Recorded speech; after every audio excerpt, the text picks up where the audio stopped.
नमस्कार दोस्तों, एक बार फिर से आप सबका स्वागत है। मैं हूं अभिनंदन और आप देख रहे हैं अभिनंदन टेक्नोलॉजी यूट्यूब चैनल। दोस्तों, आज मैं बहुत ही आसान भाषा में बहुत ही आसान तरीके से आपको समझाऊंगा कि लूप क्या होता है। प्रोग्रामिंग लैंग्वेजेस में लूप क्या चीज़ है। तो ध्यान से देखिएगा इस वीडियो को अंत तक, क्योंकि मैं बहुत ही आसान तरीके से आपको लूप का कॉन्सेप्ट इसमें समझाने वाला हूँ। दोस्तों, इस डायग्राम की मदद से आप पहले समझिए कि लूप आखिर होता क्या है। लूप का सिंपल मतलब है कोई भी ऐसा गोल चक्कर जो कि हमेशा रिपीट होता रहे। अब इस डायग्राम में समझिए, हमारे प्रोग्राम का फ्लो है ए से बी की तरफ जा रहा है। यानी हमने कुछ जो कोड लिखा है उसका एग्जीक्यूशन स्टार्ट होता है फ्रॉम द पॉइंट ए, और फिर ये प्रोग्राम का जो है फ्लो धीरे धीरे बी की तरफ जाता है और इस तरह प्रोग्राम एंड होता है। लेकिन बीच में अगर हम एक लूप लगा दें, ऐसा कुछ लगा दें जो कि हमेशा रिपीट होता रहे जब तक कि एक सर्टेन कंडीशन तक वो पहुंच ना जाए, तो क्या होगा कि लूप लगाने से क्या होता है कि हमारा जो भी कोड है, जैसे यहाँ पे देखिए इस लूप कंट्रोल में यहाँ पे राइट साइड में आपको दिख रहा होगा एक कोड ब्लॉक है। यानी कि जो लूप का बॉडी है उसके अंदर हम कुछ कोड लिख देते हैं, कोई ऐसा इंस्ट्रक्शन लिख देते हैं जो कि हमेशा रिपीट होता रहता है जब तक कि हमारा जो है जो सर्टेन कंडीशन है, हम एक खास कंडीशन लगाते हैं कि कब तक ये रिपीट होना चाहिए।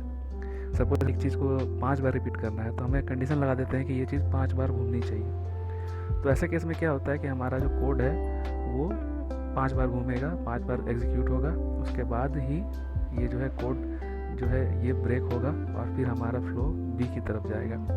यानी कि कभी कभी हमारा ऐसा रिक्वायरमेंट होता है कि हमें कोई चीज़ को बार बार रिपीट करना है। फॉर एग्जांपल हमें समझ लीजिए कि 1 से 10 तक सारे नंबर हमें प्रिंट करने हैं। यानी 1 से लेकर 10 तक ये पूरा नंबर हमें एक सीरीज प्रिंट करना है। तो अब इस केस में हमें क्या करना होगा, अगर हम बिना लूप के इस काम को करेंगे तो हमें 10 बार प्रिंटिंग स्टेटमेंट लिखना पड़ेगा। हम नॉर्मली इस प्रोग्राम को करने जाएंगे तो आपको इस तरह से प्रिंटिंग स्टेटमेंट आपको कम से कम 10 बार लिखना पड़ेगा 10 वेरिएबल को प्रिंट करने के लिए। लेकिन ये काम को करने के लिए हमें 10 बार लिखना क्यों चाहिए, जबकि हम प्रोग्रामिंग कर रहे हैं। तो प्रोग्रामिंग तो काम को ईजी करने के लिए होता है, काम को कॉम्प्लेक्स करने के लिए तो नहीं होता है। तो इस काम को बहुत ईजिली कर सकते हैं। हम क्या करेंगे कि ये जो पूरा स्टेटमेंट है हम एक लूप के अंदर लिख देंगे, और हर बार जो है ये सिर्फ जो वेरिएबल है यहाँ पे जो है वैल्यू अपने आप चेंज होती जाएगी। यानी पहले यहाँ पे 1 प्रिंट होगा, फिर ऑटोमेटिक 2 प्रिंट कर देगा, फिर 3 प्रिंट करेगा, फिर 4 एंड सो ऑन, लास्ट में 10 तक प्रिंट करेगा। और जैसे ही ये 10 तक प्रिंट कर देगा उसके बाद जो है हमारा जो ये लूप है वो ब्रेक हो जाएगा और हमारा प्रोग्राम जो है एंड हो जाएगा। तो इस चीज़ को कैसे हम करते हैं वो प्रोग्रामिंग की मदद से मैं आपको करके दिखाऊंगा।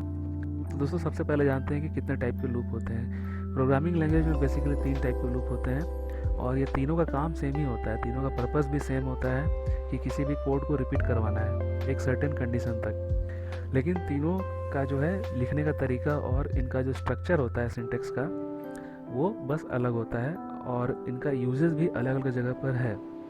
यानी कि कुछ काम जो है फॉर लूप से आसानी से होता है, कोई काम वाइल लूप से आसानी से हो जाता है, कोई काम डू वाइल लूप से आसानी से होता है। तो अपने एज पर द रिक्वायरमेंट हम लूप्स का इस्तेमाल करते हैं। तीनों में से किसी भी लूप का इस्तेमाल किया जा सकता है, और एक प्रोग्राम को हम तीनों में से किसी भी प्रकार के लूप में बना सकते हैं। तो इनमें से सबसे पॉपुलर जो लूप होता है ये फॉर लूप होता है। तो सबसे पहले मैं इस वीडियो में इस फॉर लूप का एग्जांपल आपको बताऊंगा, फिर आने वाले और सारे वीडियोस में मैं सारे लूप्स को कवर करूंगा। तो फिलहाल हम फॉर लूप के एग्जांपल से अपना ये प्रोग्राम बनाते हैं।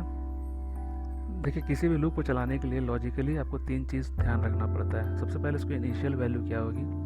तो यहाँ पर इस प्रोग्राम में जो हम लूप चलाएंगे उसका हम स्टार्टिंग कहाँ से करने वाले हैं। हमें 1 से लेकर 10 तक नंबर प्रिंट करना है, तो ऑब्वियसली बात है कि हमें स्टार्टिंग जो है 1 से करना होगा, यानी कि इनिशियल वैल्यू हो जाएगी 1। अब ये लूप जो चलेगा बार बार प्रिंट होगा, तो इसका इंक्रीमेंट भी करना होगा। यानी कि फर्स्ट टाइम 1 प्रिंट होगा, नेक्स्ट टाइम फिर से +1 यानी कि 2 प्रिंट होगा, फिर +1 यानी कि 3 प्रिंट होगा। यानी कि इंक्रीमेंट इसमें हो रहा है हर बार, हर स्टेप पे। तो जब इंक्रीमेंट हो रहा है तो आपको ध्यान रखना होगा इंक्रीमेंट या डिक्रीमेंट कितने स्टेप्स में हो रहा है। तो यहाँ पर देखिए, या तो इंक्रीमेंट होता है या तो डिक्रीमेंट होता है। तो यहाँ पर हम लोग यहाँ पर कभी कभी हमें डिक्रीमेंट भी करना पड़ता है, जैसे कि उल्टा लूप चलाना है, हमें 10 से लेकर 1 तक नंबर प्रिंट करना है, तो हम जो स्टेप्स को डिक्रीज करेंगे, ठीक है। लेकिन यहाँ पर हमें इंक्रीज करना है, इसलिए हम इंक्रीमेंट वाले कंडीशन को लगाएंगे। देखिए, फर्स्ट टाइम 1 प्रिंट होगा, नेक्स्ट टाइम 2 प्रिंट होगा, और इस तरह से ये आगे बढ़ेगा। तो देखिए, हर बार एक स्टेप का इंक्रीमेंट हो रहा है। तो यहाँ पे इंक्रीमेंट हो जाएगा 1, यानी कि यहाँ पे हमें इंक्रीमेंट देना है 1। एक का इंक्रीमेंट होगा, और यहाँ पे स्टॉप भी तो कभी करना होगा, क्योंकि अगर हमने स्टॉप का कंडीशन नहीं लगाया तो ये तो प्रिंट करता ही चला जाएगा, 1 2 3 4 ऐसे करके लाखों तक भी प्रिंट कर देगा तो भी नहीं रुकेगा। तो हमें इसको रोकने के लिए भी यहाँ पे कंडीशन लगाना होगा कि ये लूप कब तक चलेगा, हमें यहाँ पे रोकने के लिए कंडीशन देना पड़ेगा। तो यहाँ पर हमें कंडीशन देना है कि जब तक कि जो हमारे वेरिएबल की जो वैल्यू है, यानी हमारा जो ये वेरिएबल प्रिंट कर रहा है, ये जब तक कि लेस देन इक्वल्स टू 10, यानी कि जब तक इसकी value less than equal to 10 रहेगी तब तक ये लूप चलेगा। जैसे ही 10 से ज़्यादा हो जाएगा, ठीक है, तो ये लूप जो है ऑटोमेटिक बंद हो जाएगा। तो ये है हमारा कंडीशन, ठीक है। तो इस तरह से हम लूप को चलाते हैं। अभी इस लॉजिक से आपको शायद अच्छे से समझ में नहीं आएगा, जब हम प्रोग्राम को स्टार्ट करेंगे मैं आपको कोडिंग के थ्रू समझाता हूँ तो आपको ज़्यादा अच्छे से क्लियर हो जाएगा। बेसिकली लॉजिक यही था कि आपको 3 चीज़ों का ध्यान रखना पड़ता है कि लूप की इनिशियल वैल्यू क्या होगी, और उसमें इंक्रीमेंट करना है या डिक्रीमेंट करना है कितने स्टेप्स का, एंड जो स्टॉप का कंडीशन होता है वो भी लगाना ज़रूरी है कि लूप को स्टॉप किस कंडीशन पे करना है, ठीक है। ये 3 चीज़ें आपको ध्यान रखनी है, आपका लूपिंग का प्रोग्राम आराम से हो जाएगा।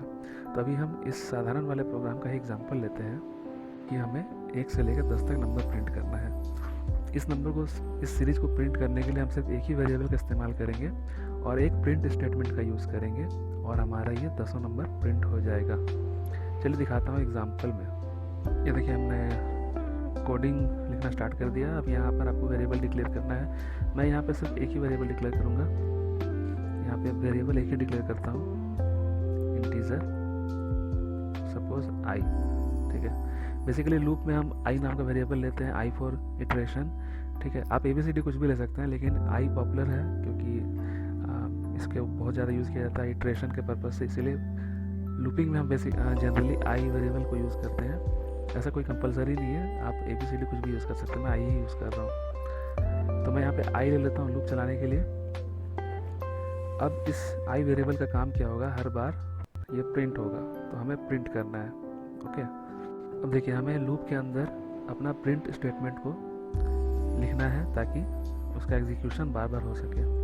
तो हम क्या करेंगे, यहाँ पर एक लूप लगाएंगे, फॉर लूप ऐसे लगाते हैं। फॉर लूप स्टार्ट होगा, तो फॉर लूप का स्ट्रक्चर ऐसा होता है कि आपको फॉर लूप ऐसे लिखना है, फॉर ब्रैकेट ओपन स्टार्ट होगा और यहाँ पर 3 जगह बनानी है, first semicolon, second semicolon, third. अभी 3 ब्लैंक जगह जो यहाँ मैंने छोड़ा है, यहाँ पर आपको 3 चीज़ें भरनी होगी, यानी कि लॉजिक में जो मैंने बताया था, इनिशियल वैल्यू, स्टॉप करने का कंडीशन और इंक्रीमेंट या डिक्रीमेंट। तो इंक्रीमेंट होगा यहाँ पर, तो इन तीनों चीज़ों को यहाँ पर फिल करना है इस फॉर लूप में। तो फर्स्ट वाला जो स्पेस है, यहाँ पे आपको बताना है कि इनिशियल वैल्यू क्या होगी, यानी कि हम जो वेरिएबल को यूज़ करने वाले हैं उसका स्टार्टिंग वैल्यू क्या होगा। तो यहाँ पर इस एग्जांपल में हमारा जो है स्टार्टिंग वैल्यू 1 होने वाला है, क्योंकि हम 1 से स्टार्ट करने वाले हैं। तो यहाँ पर हमें बताना होगा कि i is equal to 1, okay. ये पहला काम कंप्लीट होगा। अब जो अगला पार्ट है वहाँ आपको बताना होगा कि ये जो लूप है 1 से स्टार्ट तो हो गया, अब इसको रोकना कहाँ पर है। तो हम बताएंगे किसे कहाँ रोकना है। तो ये जो सेकेंड जगह है स्टॉप कंडीशन, कि i को आप लेस देन इक्वल टू 10 जब तक रहेगा तब तक चलने दीजिए। तो यहाँ पर हम लिखेंगे i less than equal to 10, यानी कि i की जो वैल्यू है जब तक 10 से छोटी या उसके बराबर रहेगी तब तक ये लूप कंटिन्यू चलेगा।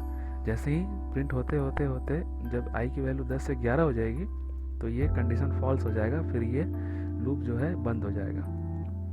तो दूसरा चीज़ भी कंप्लीट हो गया। अब थर्ड पार्ट आता है कि i की वैल्यू को बढ़ाना है तो कितना बढ़ाना है। तो ये देखिए i की वैल्यू यानी कि हमें इंक्रीमेंट करनी हर बार 1 से 1 स्टेप से। तो यहाँ पर हम i is equal to I plus 1 लिखेंगे, या फिर शॉर्टकट में i प्लस प्लस भी लिख सकते हैं। मैं यहाँ पे i is equal to I plus 1 ऐसे लिख सकता हूँ। और एक ही स्टेप बढ़ाना है तो हम डायरेक्टली इसको i प्लस प्लस भी लिख सकते हैं ऐसे। इसका मतलब है कि i की वैल्यू हर बार 1 स्टेप बढ़ जाएगी। देखिए यहाँ फिर से ध्यान से समझिए कि यहाँ पे 3 चीज़ें मैंने फिलअप की इस फॉर लूप में। फर्स्ट है इनिशियल वैल्यू, सेकंड है स्टॉप करने का कंडीशन, और थर्ड है कि इंक्रीमेंट कितना करना है। ये तीनों चीज़ें आपने डाल दी। अब आप अपना कोड आराम से लिख सकते हैं। ये लूप का बॉडी स्टार्ट होगा और एंड होगा। इसके अंदर आप जो भी लिखेंगे वो चीज़ अब रिपीट हो जाएगा जितना बार आपने लूप में सेट किया है। तो मुझे यहाँ पे 10 नंबर प्रिंट करना है 1 to 10, तो मैं यहाँ पे सिर्फ एक ही कोड लिखूँगा printf। ओके, तो मैं यहाँ पे printf लिख देता हूँ। मुझे क्या करना है, सिर्फ 10 नंबर प्रिंट करना है, तो यहाँ पे लिखूँगा %d और यहाँ पे किसको प्रिंट करवाना है, कॉमा देके मुझे i को प्रिंट करना है। ठीक है, तो i और नंबर के बाद थोड़ा स्पेस होना चाहिए, तो मैं यहाँ पे हल्का सा स्पेस दे देता हूँ। देखिए मैंने सिर्फ एक लाइन का कोड लिखा है printf %d, i। इससे क्या होगा कि i की वैल्यू हर बार प्रिंट होगी, पहले 1 होगा, फिर ये लूप चलेगा, प्रिंट होगा, i की वैल्यू 1 हो जाएगी, फिर ये लूप चलेगा, नेक्स्ट टाइम i की वैल्यू 2 हो जाएगी, क्योंकि i++ हमने यहाँ पर लिखा है, इंक्रीमेंट होगा हर बार, फिर ये चेक करेगा कि i की वैल्यू 10 से कम है कि नहीं, तो देखेगा हाँ कम है, तो फिर से लूप चल जाएगा और i की वैल्यू 2 से 3 हो जाएगी। ये सिलसिला 10 बार चलेगा जब तक i की वैल्यू 10 से ज़्यादा ना हो जाए। जैसे ही 10 से 11 हो जाएगा, 10 प्रिंट होगा, i की वैल्यू 10 से बढ़ के 11 हो जाएगी, तो ये लूप रुक जाएगा और इस तरह से हमें हमारा ये printf स्टेटमेंट 10 बार एग्जीक्यूट होकर मिल जाएगा, जिसकी वजह से हमारा आउटपुट दिखाई देगा 1 2 3 4 ऐसे करके 10 तक। मैं इसको आपको प्रिंट करके दिखा देता हूँ। यहाँ पर getcs लिख के प्रोग्राम को एंड करते हैं। ये हो गया प्रोग्राम का एंडिंग। तो ये देखिए मैंने प्रोग्राम को ओपन कर लिया है, अब इसको रन करके देखना बाकी है बस। तो मैं यहाँ पर जाता हूँ, यहाँ पे रन करके इसको रन करके चेक कर लेते हैं। तो ये देखिए आपको स्क्रीन के अपर साइड में आपको दिख रहा होगा 1 2 3 4 5 6 8 9 10। तो मैंने 10 तक का कंडीशन दिया था, इसलिए 10 तक प्रिंट कर दिया। अब इसमें अगर हम चाहें तो चेंज करना, जैसे कि मान लीजिए आपको नंबर 1 से लेकर 100 तक प्रिंट करना था, तो मैं यहाँ पर इसको कंडीशन दे सकता हूँ कि i <= 100, या मैं अभी फ़िलहाल आपको 50 तक करके दिखा दूँ ताकि स्क्रीन में जगह भी हो दिखाने के लिए। तो मैं यहाँ पे 10 की जगह यहाँ पे 50 कर देता हूँ, यानी कि अब नंबर जो है हमने कंडीशन क्या लगा दिया है, 1 से स्टार्ट होगा और i <= 50, यानी कि 50 तक प्रिंट करना चाहिए। ओके, तो अब देखिए इसका आउटपुट क्या दिखाता है। तो हम इसको रन करके देखते हैं। देखिए इसे 50 तक नंबर प्रिंट कर दिया। उसी तरह से अभी मैं आपको दिखाता हूँ कि हमने i का वैल्यू जो है स्टार्टिंग वैल्यू यहाँ पे चेंज कर देते हैं। सपोज i की स्टार्टिंग वैल्यू हमने 30 कर दी, यानी कि स्टार्ट कहाँ से होगा, 30 से होगा, और हमने कहाँ तक प्रिंट करने बोला है, 50 तक, यानी कि अभी ये प्रिंट क्या करेगा, 30 से स्टार्ट होगा, 31 32 33 ऐसे करके 50 तक प्रिंट करेगा। आप इसको देखिए रन करके, ये देखिए 30 से स्टार्ट करने बोला हमने, तो ये 30 से स्टार्ट हुआ, 30 से 31 32 इस तरह से करते करते करते 50 तक इसने प्रिंट किया। और एक चीज़ दिखा देता हूँ, इंक्रीमेंट हम एक एक स्टेप में कर रहे हैं, इसलिए एक एक स्टेप करके बढ़ रहा है। अगर सपोज मुझे 5 स्टेप में इंक्रीमेंट करना है, तो यहाँ पर i मैं यहाँ पे i + 5 कर देता हूँ।